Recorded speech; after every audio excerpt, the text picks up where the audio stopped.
Our tourism agenda obviously is to increase the number of arrivals that we currently have at the moment. In 2019, the country was sitting at about 1.2 million international arrivals.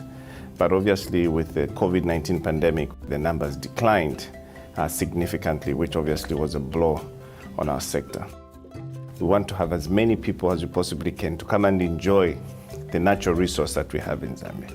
Of the natural resources that we have in Zambia today, we're talking about one, our wildlife. Zambia sits with 20 national parks, the biggest being the Kafue National Park.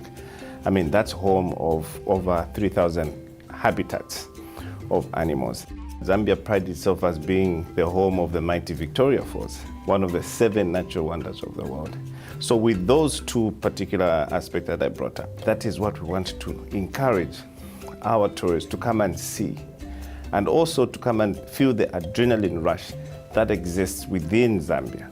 The adrenaline rush that we're talking about is the activities that exist within the Victoria Falls. Whitewater rafting, the bungee jumping, swimming under the spray, and all those fancy things that you want to have.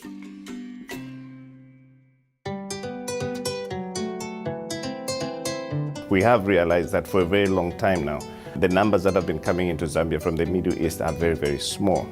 And that's one of the reasons why we've come for the expo, or we're participating in the expo rather. Already we're talking about the facilities that exist in Zambia in terms of accommodation. Are they speaking to the market that we're targeting? The activities. I do realize that 70% of the population, especially in the UAE, is below 30. So now those are young boys and girls who are very inquisitive.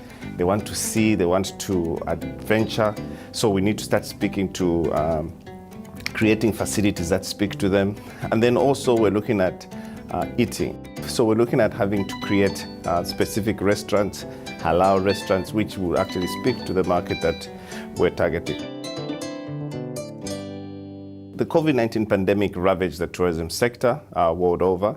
Zambia was no exception. And if you're going to talk about Zambia, we're talking about losing in excess of $300 million every year in tourism. We're talking about having to lose over 65,000 direct and indirect jobs due to COVID.